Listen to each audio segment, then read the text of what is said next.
to me, like cultivating positive body image is a whole lot less about like exclaiming that you love all these parts about your body and more about like what physical and thought-based practices you can have on a daily life. Living a healthy, balanced life as a mom can sometimes feel impossible. With tiny mouths to feed, butts to wipe, and so many things vying for our attention, it can be easy to feel like we're in an on-again, off-again relationship with healthy living. But it doesn't have to feel this way. I believe every mom is a super mom, and you deserve to feel like one too, and you don't have to go on another diet to do it. Join me, Kristin Dovbniak, holistic nutritionist and certified intuitive eating counselor, for conversations on what it means to live a healthy, balanced life. I want to help you uncomplicate eating, improve your relationship with food, and live like the supermama I know you are. Hey friends, welcome back to the Healthy Balanced Mama podcast. I have another incredible guest on with me today. You will hear me say at the beginning of the episode that this woman was one of the women who inspired me to start my own podcast. She was one of the first intuitive eating podcasts that I listened to, and I was so inspired, and I continue to be inspired by her work, and especially her work and her message when it comes to body positivity and accepting our bodies exactly as they are and embracing them. So I invited her to come on and share with us a little bit more about being more positive about our bodies, honoring our bodies even when they might gain weight or change, and how to stress less about losing the baby weight and the postpartum stage, as she is a new mama herself. So I'm so excited for you to hear from Victoria Myers, the dietitian and owner of the virtual private practice and online education center Nourishing Minds Nutrition. Victoria and her staff specialize in empowering women to ditch diets, regulate hormones, heal digestion, and learn to practice wellness without obsession. She's also the host of the popular intuitive eating and wellness podcast, the Nourishing Women podcast. Her mission for her community is to help them let go of the unhealthy obsession with eating healthy, make peace with their body, and live their lives to the fullest. And I think she shares all of that so well in our conversation today. So without further ado, here's my conversation with Victoria.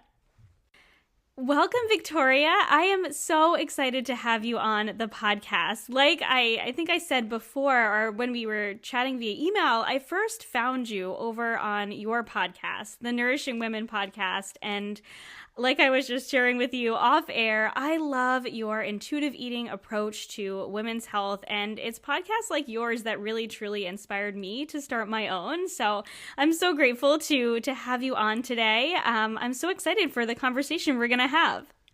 Well, thank you, Kristin, for having me. I am honored to be here, and also super honored to hear I helped you decide to create your own podcast. I think podcasting is like the number one, like my favorite way to connect and educate with my community. So I'm just honored to hear that, like that also inspired you to do that. It's awesome. Well, totally. And I mean, obviously we're here on the podcast now, but I do think it's such a great way to connect with our communities. Just hearing our voice and hearing our passion behind what we do, I think is so huge. Yeah, absolutely. I feel like you can get the messages across so much easier and in a way that like connects to people and really encourages them to make changes in their life. I know that's true for me when I listen to podcasts. That was my personal inspiration behind starting my own very podcast. So I totally get that. Yeah. Oh my gosh. Totally agree. So something I just started on the podcast, because we're just about a year old now, and something I like doing with guests over the last few episodes at least, is starting with a really easy icebreaker just to get things going. So if you're willing, what do you drink first thing in the morning? I chug some room temperature water, and then I very quickly after that chug a bunch of coffee, because I have a 6-month-old and we still do not sleep through the night in any way. So coffee, lots of coffee. I am with you. I do the water and then the coffee after that too. But there's that light at the end of the tunnel. I promise. Both of my girls did not sleep for a really long time, and now they both sleep all the way through the night. So I know we'll get there. It's so funny though. You learn. Before I had a child, I was like so nervous about that, but now it's just like you just learn to like manage life sleep deprived. It's so crazy how you like adapt to what's going on. It is. Our bodies are incredibly resilient. I think there are seasons, and sometimes we just have to run off of coffee. Nothing wrong with that. So I already shared your bio before we even started chatting, but I would love if you could start by just sharing your food story with us. Oh man, my food story. I love that you ask it, by the way, in that way, my food story. Okay, so for me, it actually stems back from, I won't get too detailed because then it's going to be like an hour-long conversation just about my food story. But for me, it really starts in childhood. I always had, I think, a different relationship with my body. I never really connected well with my body, and I always compared, like I had vivid memories of being in leotards and dance class or in swimsuits at the pool around other girls my age and always comparing my body to others. Other than that, though, there was nothing necessarily disordered about my relationship with body and food, other than the fact that like we kind of learned in our house that you eat healthy, and if you don't eat healthy, you eat everything in one sitting. It wasn't like encouraged to have mindful behaviors around things that were deemed off limits. So that started actually at a really young age for me. But as I got older, starting in high school was the first time I really remember being like, okay, it's time to diet. Like I need to change my body. And for me, you'll hear me say that a lot because my food story is very connected to my body. I felt, at least in my own story, that food, like behaviors and controlling food, was always related to body image. So I started dieting in high school, and it very quickly became disordered. It got further perpetuated into my college years. I think for everyone, college is just such a funky time with your own like views of yourself and your own worth and your body, of course, and how that relates to our food and exercise choices. So it definitely got more disordered in college. And that's also where some orthorexic tendencies started to begin for me. I think especially because I was going to school to become a registered dietitian, it was almost encouraged in a lot of ways. And then after college, I moved to Florida with my now husband. And I became a bride-to-be, and that again kind of continued these like disordered on and off diets, restricting and then binge eating, and then being very obsessed with eating healthy and exercise thrown in there too. And it was really after my wedding, I really had a breakthrough moment where I was just so fed up. I came back from our wedding, actually at our honeymoon. I binge ate a lot, and I continued that a couple weeks after the honeymoon. And I just had this moment where I was like, I cannot do this anymore. Like there has got to be another way to live. And thankfully I'd already heard some of intuitive eating, but I wasn't really immersed. Like I was a dietitian at the time. I wasn't doing that myself at all. I was actually still working at a weight management clinic, which is just so ironic and funny to look back on. But I'm so thankful for that breakthrough moment, because it really is what started. It was the catalyst for change for everything in my life. And for me, intuitive eating, like I mentioned, was very connected to healing my body image as well. And it's interesting, it also related to healing my digestion issues. I had a decade-long experience with really bad IBS, and I even had some hormonal imbalance issues as I was getting off of birth control. It took me about 14 months to get my period back after getting off of birth control. So I just had all these different health issues, and this intuitive eating and food and body image was also connected. And ultimately, it's what led me to start my own practice, Nourishing Minds Nutrition, which is a virtual private practice. And it's also where the podcast is, and an online education center coming in 2020. And I really started it because I had these issues myself, and I felt like when I was going through it, there was a ton of resources and information about intuitive eating, but not really sharing it maybe the way I share it, and also not necessarily helping me like actually become these things. So I was definitely on a mission to like, okay, well, there's so much good information, but how can we actually get people to intuitive eating? I felt like it took me a lot longer, and I just had a lot more ups and downs than I wanted my own clients and community to experience, because I felt like there was just like not enough information out there, which has changed a lot in recent years, which makes me so happy. But yeah, that's really what kind of started everything. It's so funny now because that's like what I do for a living, and I'm so honored to be able to do this work, but it all really comes from my own journey. I think for so many of us, it is our journeys that inspire, what we end up doing and what we end up sharing. I talk about this all the time, but I believe so firmly that we're given our stories to help others.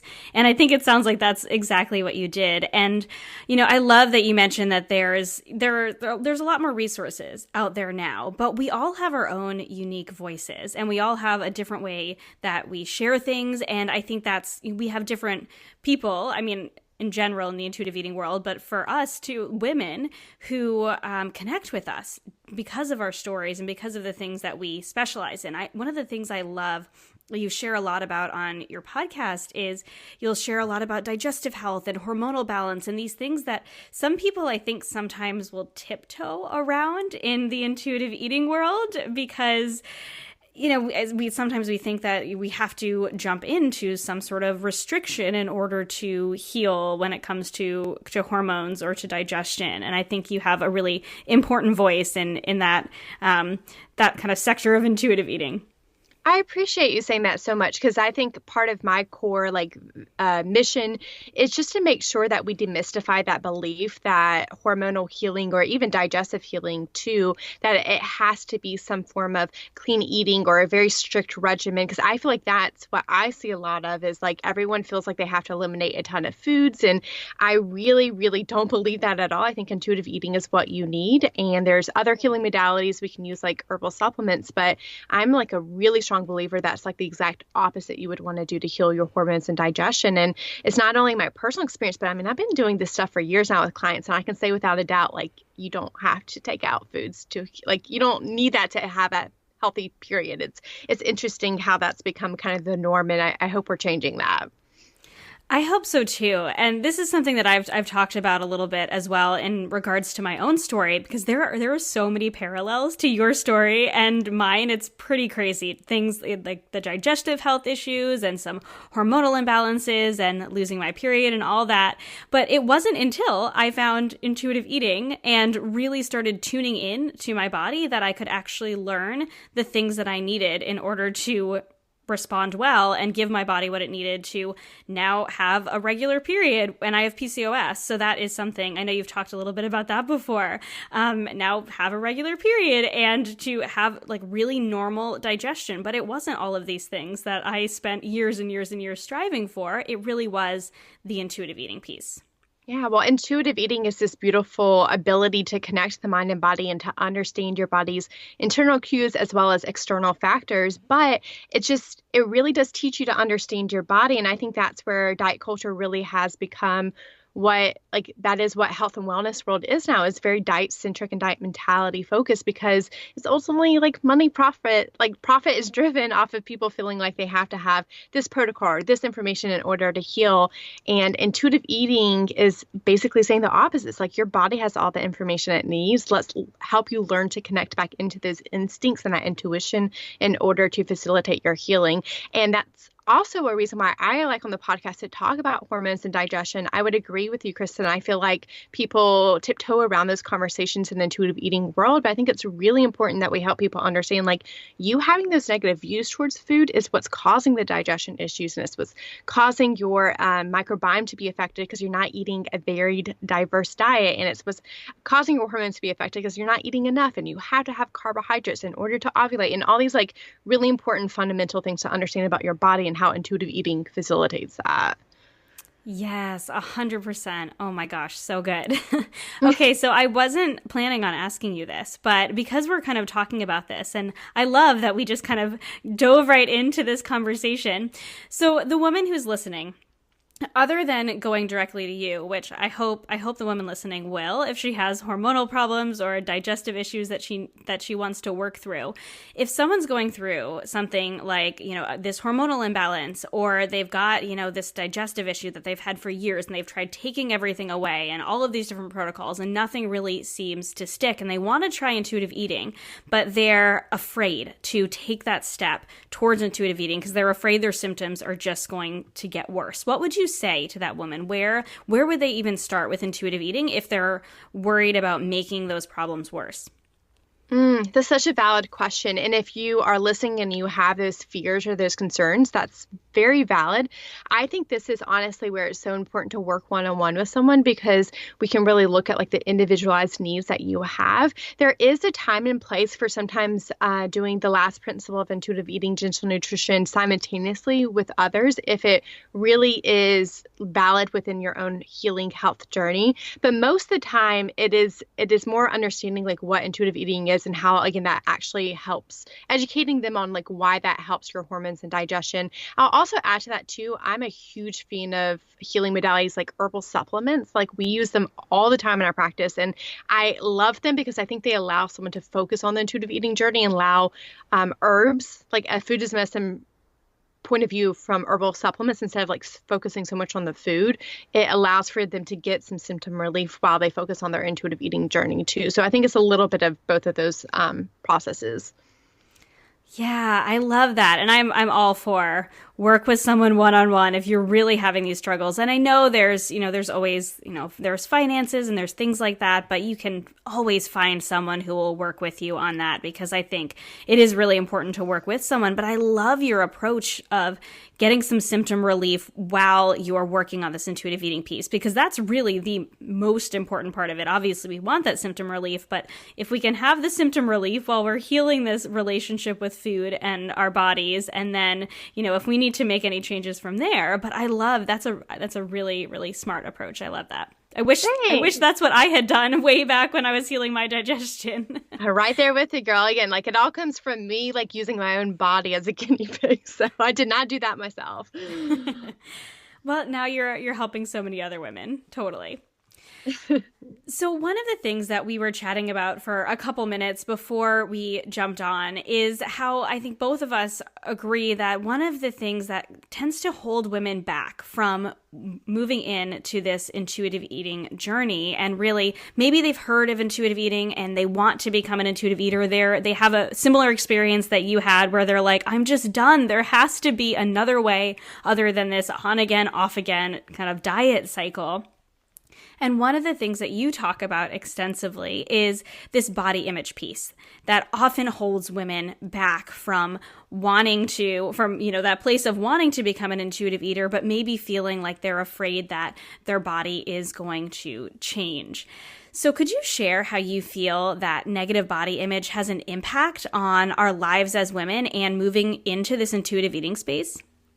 Yeah, I think it has such a huge impact. And I think for one, like you just said, it really affects, I think, people's ability to embrace intuitive eating because there's such fear.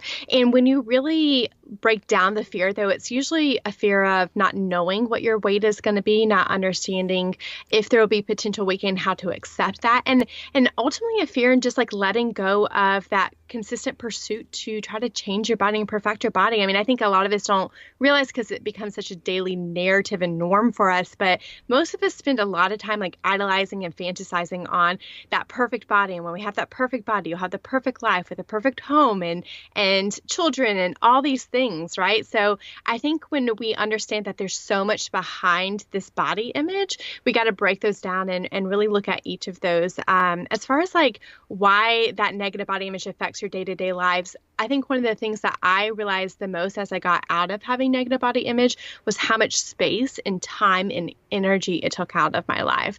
Not only just, again, idolizing and fantasizing about like what it could provide to me, but I would spend, because I had such negative body image that controlled my food choices, I would spend hours on a daily basis thinking about what I was eating, planning what I was going to eat, writing it down, counting the calories, counting all these different things, trying to control my body image. And when I got back, once I healed my relationship with food and then afterwards healed my body image, I agree with you, Kristin. I feel like body image is kind of a funky thing to do first. I feel like just holding space for that desire, but putting it on the back burner and then coming back to it once you really get to understand intuitive eating a little bit more. But once I did, I realized how much more time and energy and mental clarity I had. And I think that's when I was really like, oh, oh wow, like body image has to be as much a part of the conversation as intuitive eating or even, health issues like we were talking about earlier, like digestion and hormones, because I really think it's like the core reason why intuitive eating can be so challenging for so many women, but also because it really is like the thing that holds us back, and it takes up so much of our time and energy. Yeah, I totally agree with that. And it's funny because something I was thinking about today, there's a really cool workout space at there's a co-working space that also has a daycare that I drop my daughter off at. And it's fabulous. Every city should have this type of situation. Yeah, I was about to say, that sounds amazing. Oh my gosh. It's so amazing. And they have a Peloton bike. And so I've been really enjoying getting in some movement by just hopping on the bike and doing whatever I have time for when I feel like it. Some days I do, some days I don't. But today I did like a really quick workout. I dropped her off and I came back home. And something I was thinking about on the drive home was like the other day I didn't go and I didn't do a workout. And it was no big deal for me. But I remembered back to a time because I had this idea that for me, food was definitely associated with my body image and changing my body. But for me, kind of the last thing to go in terms of body image was movement and kind of this a little bit of obsession, not a little bit. For a while, there was a lot of obsession with exercise and needing to get in a certain type of movement. And I would wrap my day around my movement rather than allowing it to be a part of my day because I just wanted to do something to feel good and to do something good for my body and for my heart, and because I love to move and it's fun for me. But it wasn't for a long time. And so that took up so much space and so much time in my life because I had this idea that I had to do it a certain way and for a certain amount of time, and that would take away so much from my life. And now it's just kind of a part of my life, a thing I either do or I don't do. And it's interesting. I was thinking about that today. And when you were talking about it's so much space, it's so much mental space, it's so much time that we spend obsessing over our bodies that we could spend living our lives. Oh, absolutely. And I think from where I'm at now to where I was, all those years ago, I mean, this is, we're talking like 7, 8 years ago at this point, but had I not done all that work to heal, like I'm thinking of my life now, and there is absolutely no way I could be a stay-at-home mom and also have like a business. Like I would not have any energy or space to. So that's one of the things I'll talk about a lot for my community is like, I'm doing all these things now because I did that work later on. And it has opened up so many doors in my life and allowed me to literally live my dream life. And I credit intuitive eating for that. Yeah, I love that. It's so powerful for so many areas of our life. And one of the things that comes to mind is our lives as mothers. So how do you feel like having a positive body image now has an impact on your life as a mother, and how it could have a negative impact on other moms who might not have a positive body image? Yeah, I think it has allowed me more than anything just to be present in the moment, to actually like be with Maddie when I'm with her, and just to like enjoy every smile and giggle and just to be there really, because I had never, like when I was going through those things, I was never there. I was always in my head. So that's been wonderful. I also think it has allowed me to have like the space and clarity to chase my dreams, which my dreams have always been literally being a mom and a business owner. I've always wanted both, and it's really cool to be able to do both now. But I would feel like if I still had negative body image, and if you're listening, maybe you're still experiencing them, that again, I think the first thing to know is like that's totally normal. We live in a diet-centric world, and acknowledgement just that it exists, I think is so valuable. Just like, oh, okay, like, oh, this is bad body image.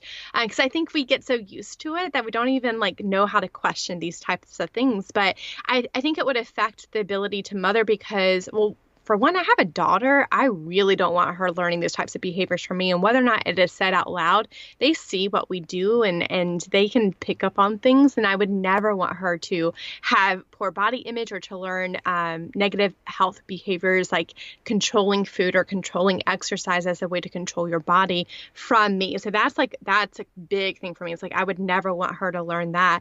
And again, I just don't think if I had negative body image now, I think it would affect my ability to be able to do these two things I'm doing simultaneously, and just to be able to enjoy it too, because it's hard to focus on that when you're so focused on constantly figuring out your body. I mean, I quite frankly, like most days I'm like, I don't have time to think about that. Like got bigger fish to fry, don't have time to think about that right now. But I do hold space and understand if a lot of women don't feel that way now, but I promise that can happen. It definitely takes time and patience and practice, but it can happen for you too.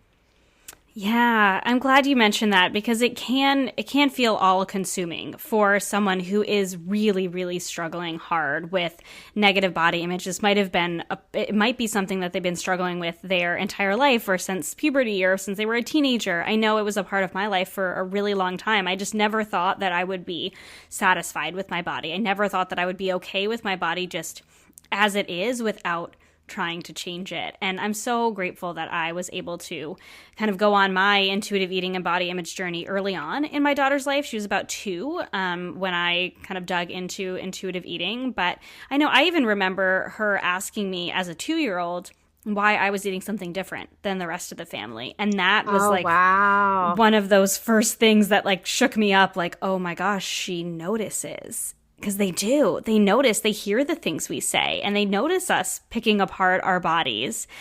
So I think it can be really impactful. And I know that has to be so upsetting to have that experience, but I do think moments like that are really what propel us and they keep us motivated when intuitive eating gets challenging, because it will inevitably get challenging at some point. So I'm sure, although that was upsetting to experience, it was like your main motivator to keep you going forward. Oh, yeah, 100%. I have 2 little girls, and they are the reason why I do what I do, because I want to help other moms have a similar, a similar experience and a similar desire to step away from this space of dieting so they can be that example for their girls. Like I wasn't, and now hopefully I am. Yeah, I mean, by all means, we can't be perfect examples of all the things all the times, but we can live according to our values. That's actually something we talk to every client that we work with very early on is getting a list of what values you have for your life and choosing to align your actions and your thoughts and your behaviors with those values. Because when you actually sit and think about what you want for life and what you believe in and write out a value-based system, you start to see it like, oh, like having these negative thoughts about my bodies doesn't align with my values, or restricting my food choices doesn't align with my value systems, or, not listening to my body and exercising on days it wants a rest day doesn't align with my value system because of X, Y, and Z. So it's part of like the understanding of all of this is like getting clear on your values. I think it can be so, so helpful. Yes, totally. That's actually something I work with clients on a lot about too, because it is powerful. A lot of us don't really take the time to ask ourselves, what do we value out of life? And is this affecting that? And once we do, and once we take that step back, I think it can be really, really revealing. Agreed. So what does then the woman who's listening and she's like, all right, this all sounds great. I really want to, let go of this negative view of my body and step into intuitive eating and embracing my body. What does a positive body image even look like?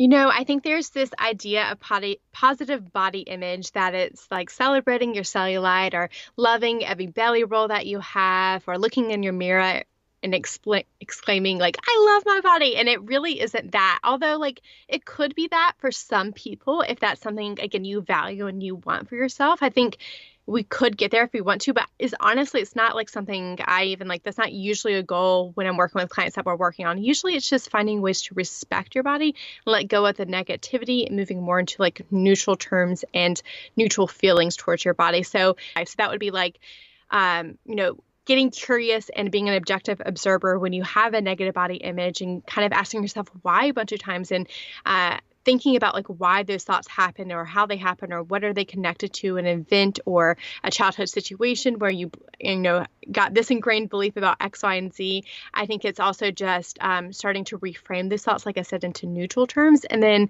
physical, just off the top of my head, like physical ways you can body respect are carving out time in your schedule to move your body if it feels good that day, or scheduling 7 to 8 hours of sleep a night, or having an active self-care on a daily basis, even if that's like taking a 2-minute shower like I did today. Like it's just like practicing ways to respect your body and take care of your body. It can also be things like meal planning or food prepping, because that helps you eat delicious food, and also helps de-stress mealtime, which especially for families can be really stressful. So it's more about like what can you do to respect and take care of your body, and then also shifting those negative thoughts, getting curious about where the negative thoughts come from, and even simply acknowledging that they exist. And then over time, creating neutral terminology instead of hateful terminology towards your body.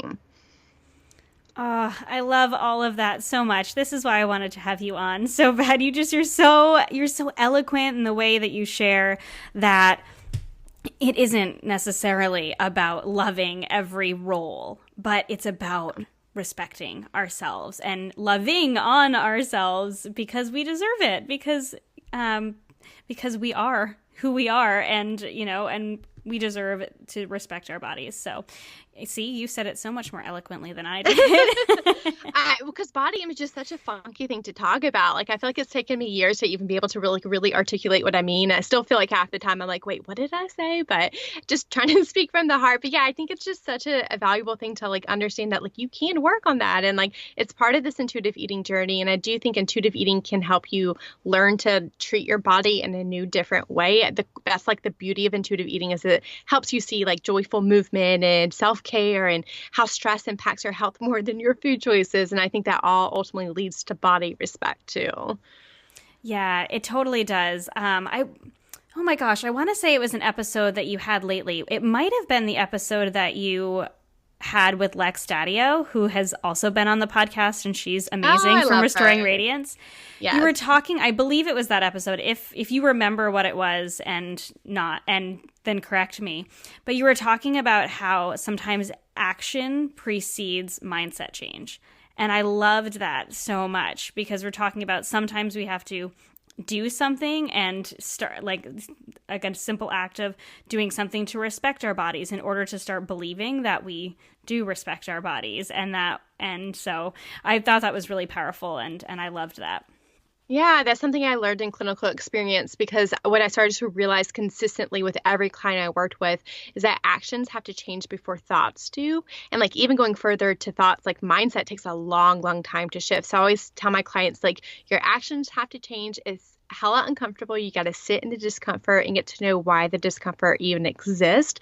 And then over time, the thoughts will start to shift. But if you're going into this journey with either body image or intuitive eating, thinking, I'm just going to wait for my thoughts to change and then my actions, like that won't happen. Like truthfully, it won't. So you really have to change your actions and be willing to sit in the discomfort, which I believe is like such a critical thing to learn how to do, sit in the discomfort. And for people like myself who had orthorexic tendencies, that discomfort is not obsessing over your nutrition that day and eating something that you believe is processed or should be off limits, or not exercising, where for other people, the discomfort could be that, you've never moved your body before in your life, and finding a way to move your body that, feels good and it's challenging, but not overwhelming. And I think discomfort means different things to different people, but at least for myself in the past and then for my community, usually that discomfort is in like embracing food fears and letting go of exercise or reducing it overall, and then working on the body image stuff too.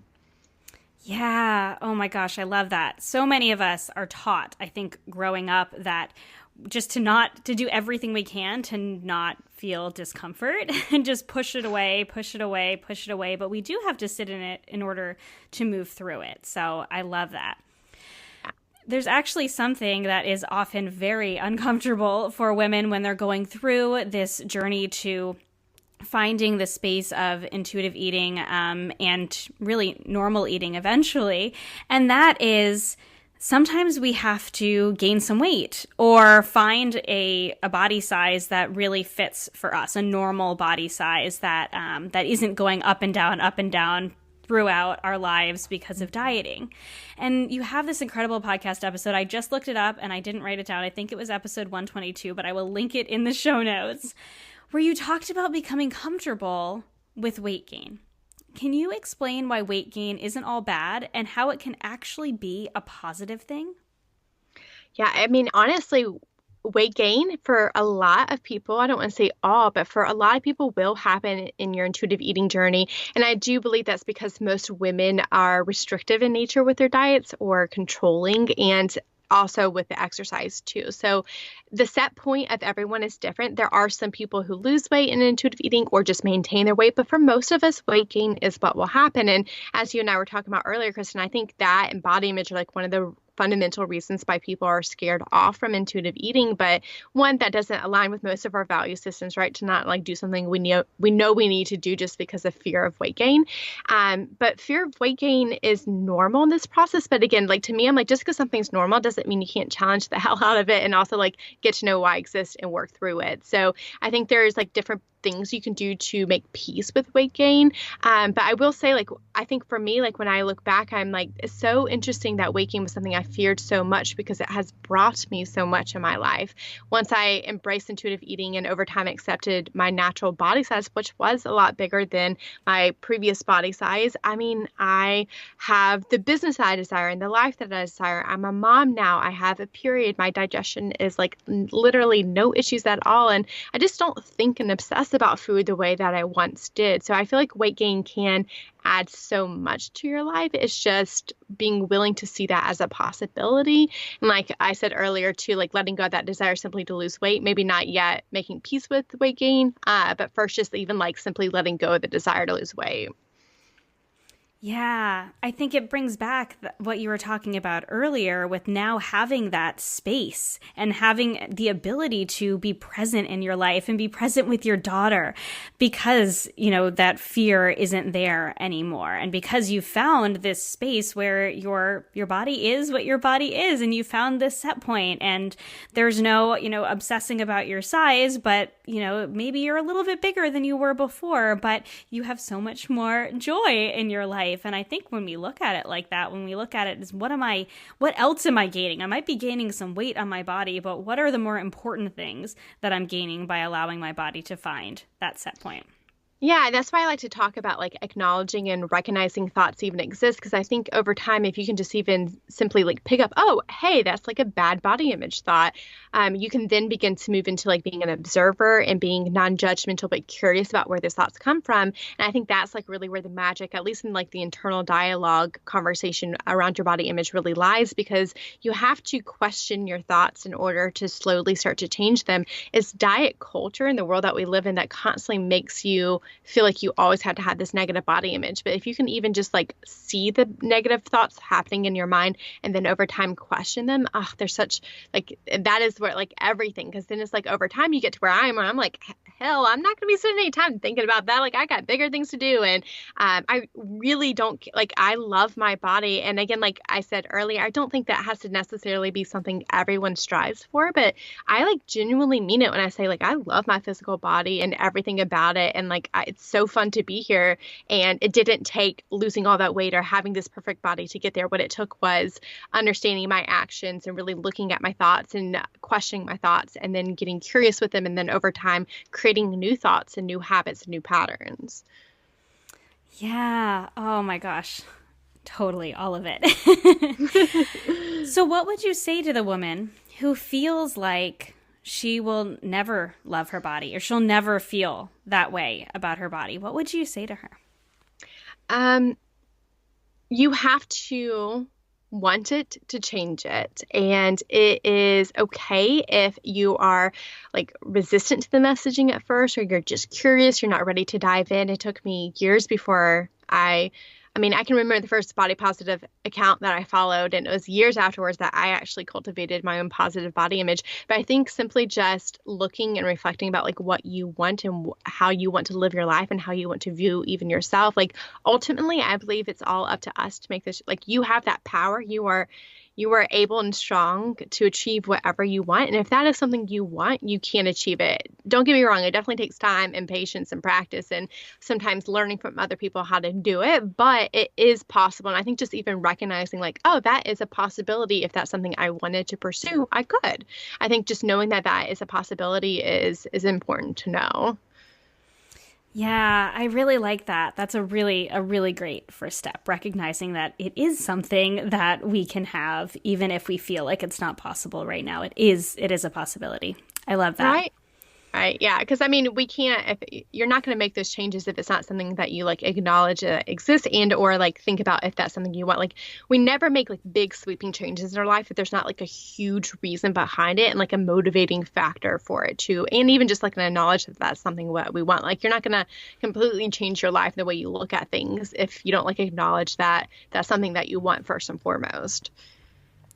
So what about then pregnancy and postpartum? Since most of the women who are listening are moms, and there are obviously a lot of changes that happen to a woman's body during pregnancy and for sure postpartum. And during pregnancy, I think most of us, hopefully going into pregnancy, are recognizing that we are going to gain some weight. We are going to gain a baby. And then there's that postpartum period. How do we navigate these changes and body image as we watch our bodies physically change? Oh gosh. Well, I think it is so hard. I'm so glad now that I'm a mom and I can look at this from like my own personal perspective because I used to get asked this question a lot and I was like, honestly, I have no idea. I've never gone through it. I like had a feeling it would be challenging, but it definitely is. So like as usual, my first thing to say is like your feelings are valid. Like it is normal to feel uncomfortable, but in that uncomfortableness about your body changing is kind of coming back to the conversations that we had today of like aligning with your values, something that, because I have positive body image, but that by no means it's positive every single day, day in and day out. Like that's not the goal. It's not to have like perfect body image, right? It's like just most of the time I feel that way. But the days that I don't, I use that as an opportunity to be like, okay, well, why do I feel that way? Is there an emotion or a situation or something that's making me project it onto my body image? Because that's so often what so many of us do is we like body and food feel like easy things to control. And when something feels out of control in our life, we often project it onto those two things. So I use it as an opportunity to kind of be like, okay, what's going on in your life? What's going on? I use it as an opportunity to align with my values. So something for me personally was not only like I didn't want my daughter Maddie to see me having negative body image, but I also am feeding her exclusively from my own body. So it was like so important that I eat as much as I can and really take care of myself in order to continue doing that. So I would remind myself of those things and I would, think about like, okay, well, what's going on that's stressful in my life? And then as far as like getting out of that funk too, I think something I often will do is just like, we'll like go take a bath or take a nap or do something that's like a small act of self-care to kind of get me back into alignment with myself. Because I feel like body image is so easy to happen whenever we're not feeling like ourselves or something stressful is going on in our lives or something's not going as planned, we then project it onto body image. So that's been my personal experience. I go to mom support groups and I have a lot of mom friends around me and it's something that we all talk about too, though. It's like negative body image. And I just always like to like acknowledge that it's okay if it's happening, but there's more like underlying underneath it to like unravel and just to get curious with yourself about at the same time. Yeah, I love that. I really like that idea of those small acts of self-care to kind of stop that spiral, because I think it can be really easy to go on that downward spiral of not feeling good about ourselves. But I love that, kind of taking yourself out of it, doing that small act of self-care, recognizing it and recognizing there's probably something underlying, but sometimes in the moment we just need to do something really good for ourselves and remind ourselves that it's okay to do something good for ourselves. Absolutely. And I will add too, I just think postpartum is such a challenging time because your body is changing without you having any control over it whatsoever. Like your body's healing from pregnancy and giving birth. Like it is likely losing weight. And I do think that for most of us, when we start losing weight, like that old diet culture, or maybe it's still like a current thing for you, like, oh, I want weight loss faster, quicker. And like, it's easy to get wrapped up into that. But again, like, oh, wait, that's that thought that I've learned from diet culture. Let me look at that and see what that actually is. Because again, your body is inevitably going to be changing to some degree. I also think too, the postpartum is hard.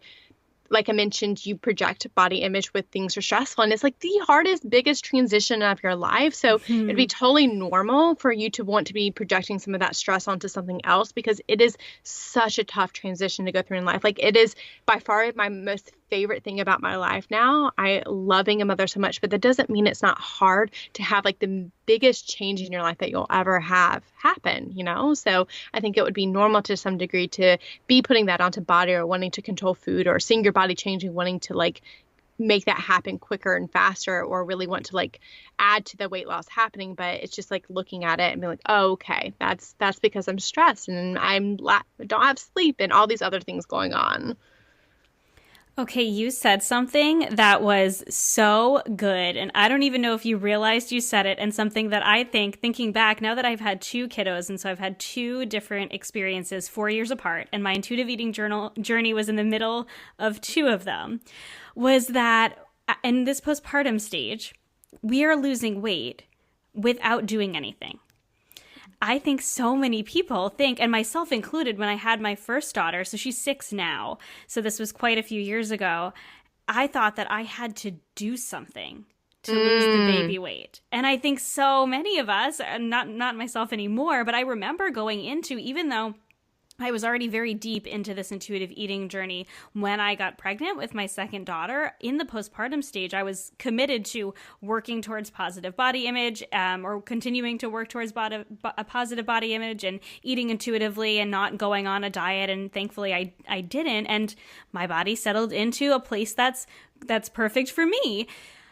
And I didn't do anything about it. But I was nervous. I was like, what if none of it comes off? What if my body stays exactly how it was? We all have those fears. And even though I was deep into this journey, I still had that little fear that my body was just going to be exactly how it was at delivery. So what would you say to this woman who's listening, who's like, wait, I don't have to do anything?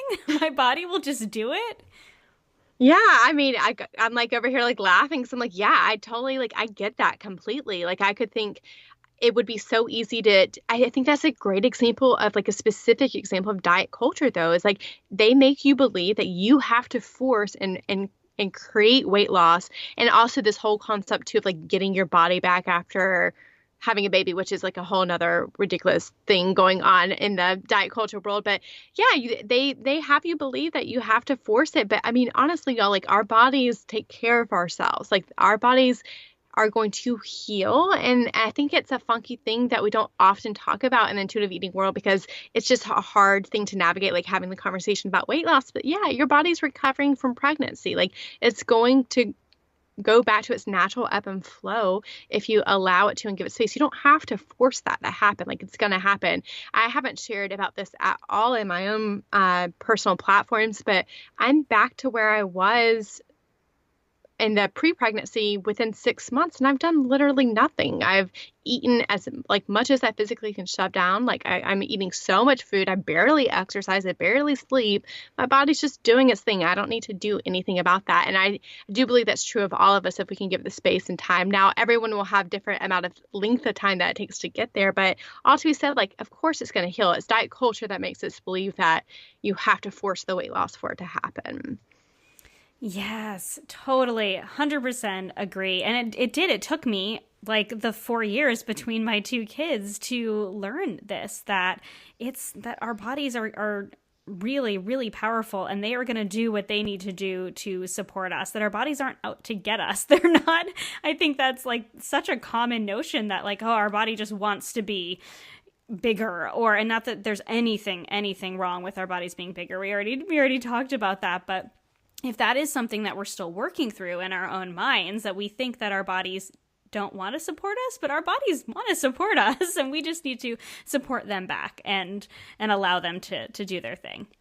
Yeah, and I'll also add to that, too, that I feel like there's so many misconceptions about intuitive eating. And one of the most pervasive ones is like this concept of, I mean, it's a critical stage to go through is the permission stage. And I talk about it literally all the time on my podcast. But there's like this idea that you're going to forever just be eating things that you've deemed off limits. But that's not like when you actually become an intuitive eater. And like you said, a normal eater, even you crave things that have nourishment. And it's easy in the postpartum to allow your body, like just eat what you're craving. Will have a natural ebb and flow of all the foods in it. But I eat, nourishing food a lot of the time. And it's not because I'm like trying to force myself to. I'm just listening to my body and its desires and what it wants to eat. But I'm also eating all the things because food is amazing and delicious and I love all food. But I digress. Anyways, like it's not like you don't have to force nourishment for it to happen is what I'm trying to say.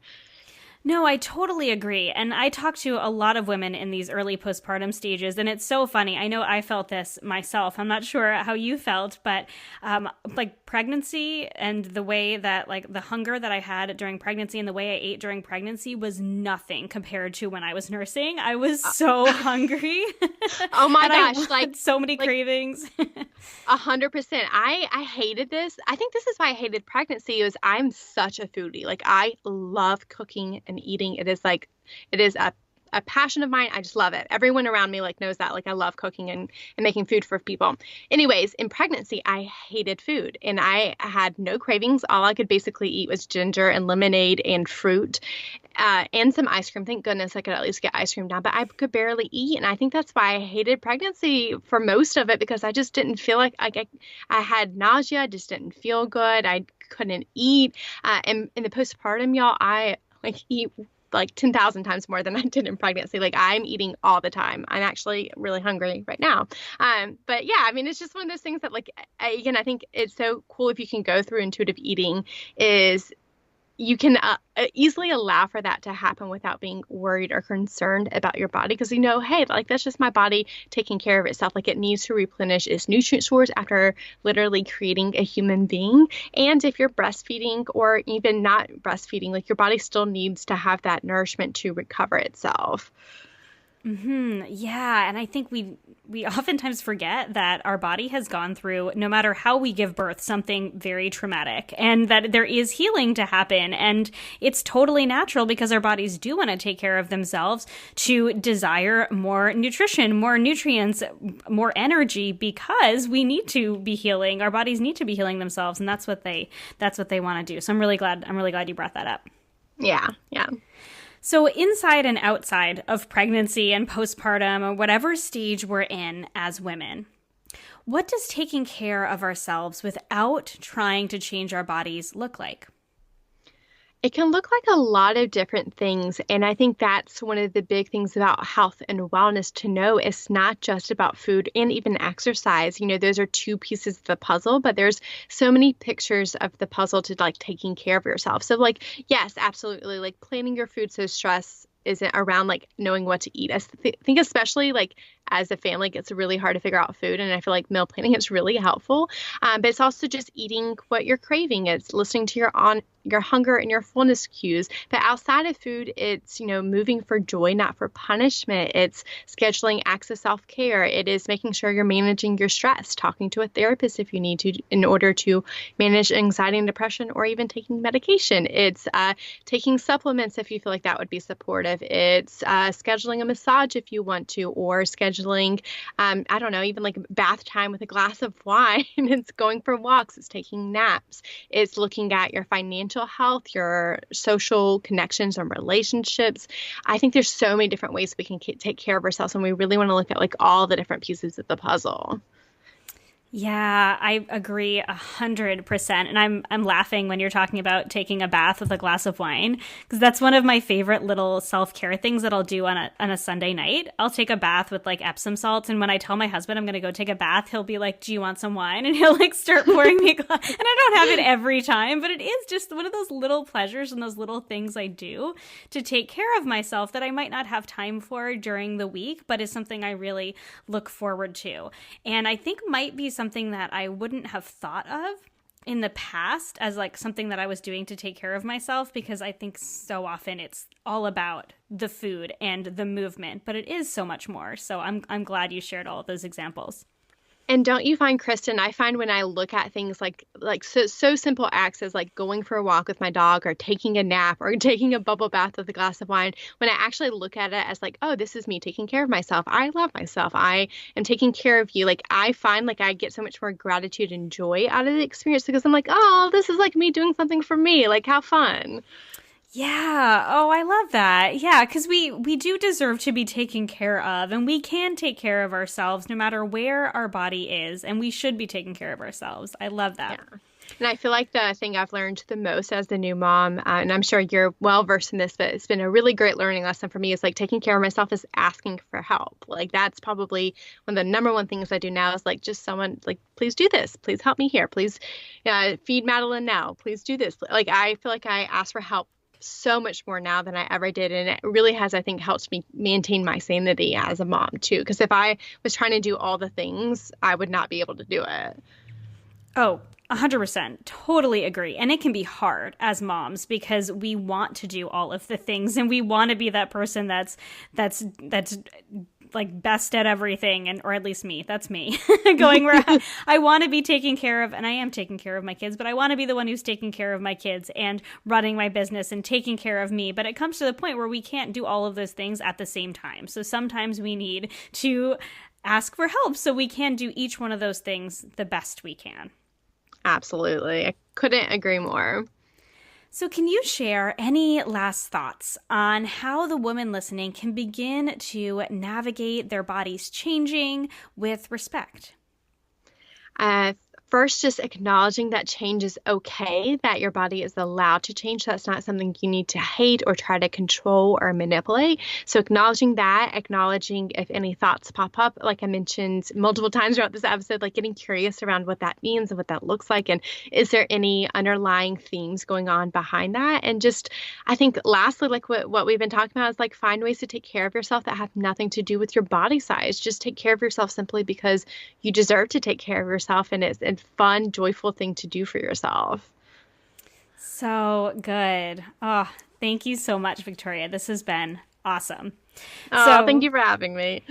I have 3 final little fun questions. I think I sent these out to you, but I love asking these at the end of every show just for fun because I am a foodie and I love to talk about food in a really joyful way. And I love that you shared that you are too. Because the first question I'm going to ask you is, what is your favorite thing to cook?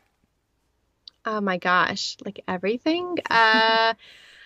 Oh, I gotta think for a second. Well, first of all, while I'm thinking of something, I love to cook with a record player or music behind, sometimes a podcast, usually old fashioned or a glass of wine or just a tea even in my hand. I like to have things going on when I'm cooking. We eat a lot of tacos in my house. That will be my answer. I live in Florida. I feel like there's always local fish and seafood everywhere. So I feel like we make fish or shrimp tacos all the time here. And it's one of my favorite things to make, and what's great about it too is it's really quick and easy.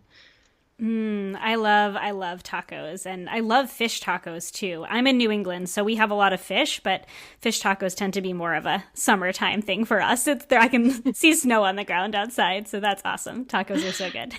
I live in constant summer, so we don't eat as seasonally as other places, but it's actually fun to just embrace that and just to really go with it, because if you looked at how other people eat, it's just so different than how Florida seasons and what's available to us is, and it's almost like a fun challenge to myself to really focus on that rather than what the fun seasonal thing is to do. Well, you're still eating seasonally. You just have different seasons than other parts of the world. Yeah. We just basically have summer 24/7. I kind of like that. I won't lie. My husband is a sailor, and so he travels to Florida a lot for work. And I've only been there a handful of times, but I'm always jealous when it's the winter time. And he's like, yep, heading off to Florida. And I'm like, looking at the snow outside. Yeah, but on the other hand, I haven't seen snow in a decade because we've lived here for almost 9 years now. So I miss snow. So, well, I'll get back to it eventually. It is beautiful. You're always welcome up here in New England to come see the snow.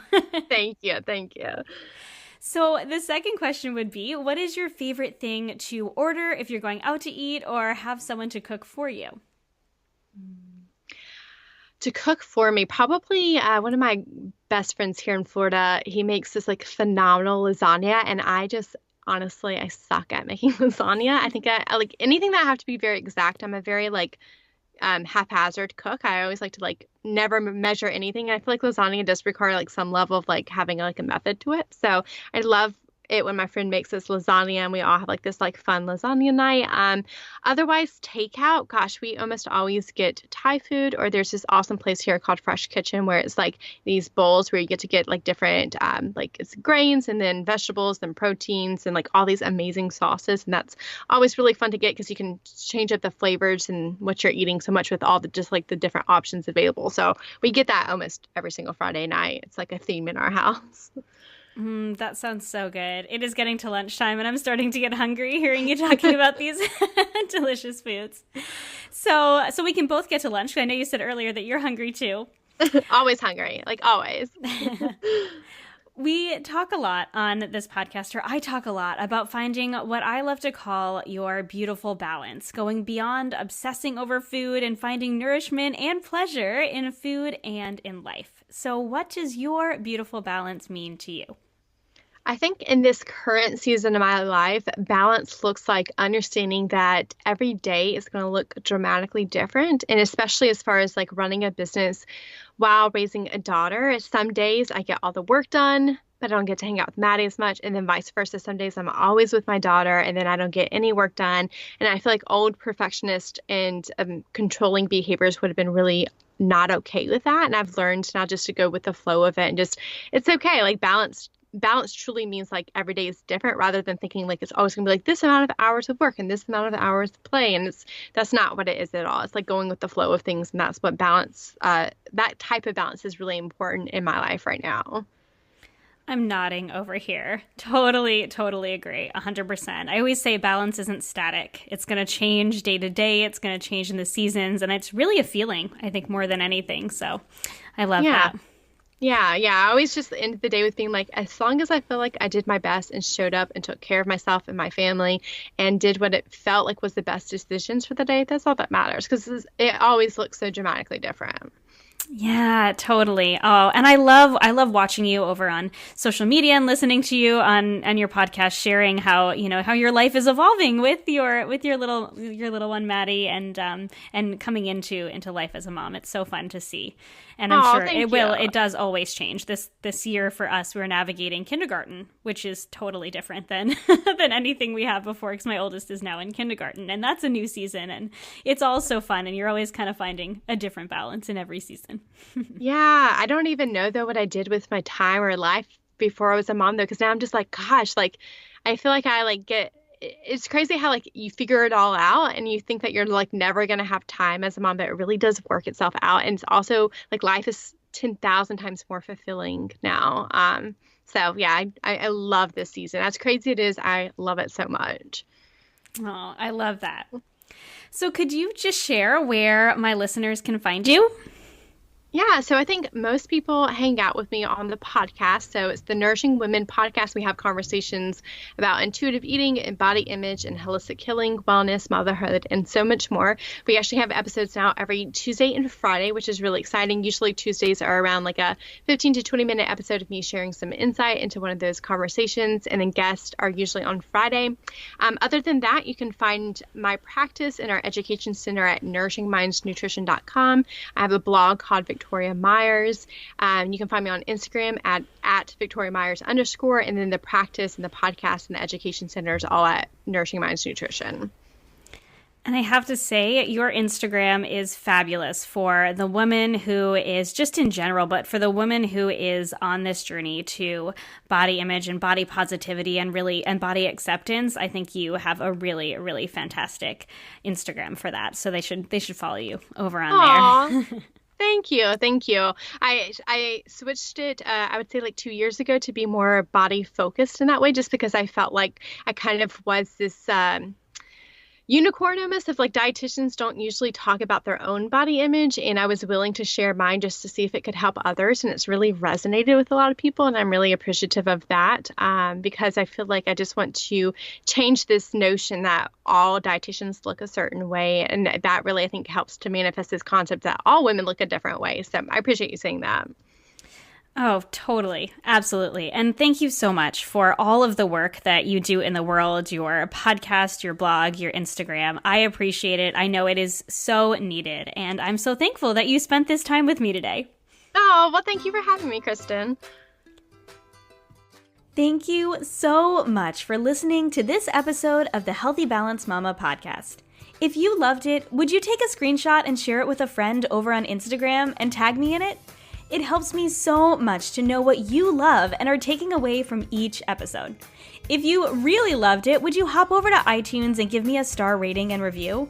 Every rating and review helps this podcast be seen and heard by more women who need to hear the message of balance and wellness without deprivation.